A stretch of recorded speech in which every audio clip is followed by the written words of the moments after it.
Mga classmates, ito yung tinatawag nilang inasinan sa Banawe.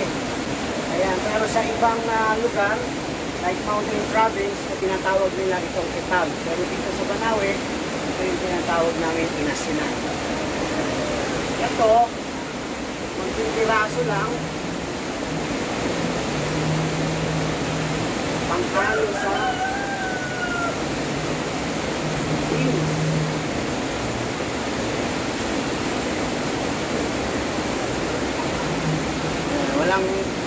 Wala masyadong amoy kasi ito binabad nila ito sa asin, tapos pinausukan, ayan, pinaarawan. So ito ihahalo natin ito sa ating ulam na beans ngayong araw na to. Ayan, ito kasi ginagamit pampalasa. Ayan mga classmates, so habang niluluto natin yung ating inasinan at yung beans, ayan, pakain muna tayo ng mga alaga natin. Tara, samahan nyo ako mga classmates. Papakain tayo ng mga alagang mga hayop. Papakainin natin yung mga alaga nating mga manok. Tara. In the shadow of the terraces, where the rice fields kiss the sky, two hearts found their rhythm. Ngayon, papakainin naman natin yung mga rabbit.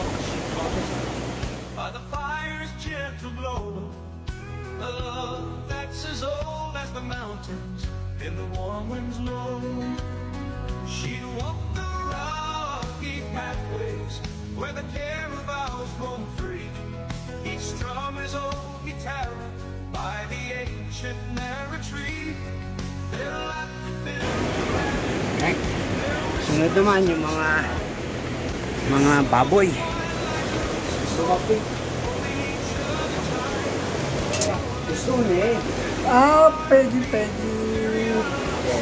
Ngayon mga classmates, tayo naman po ay magpapakain ng mga patos.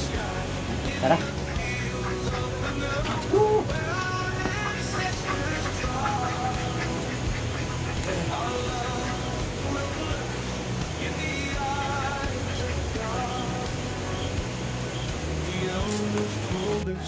Ayan mga classmates, so ito na po yung ating ulam.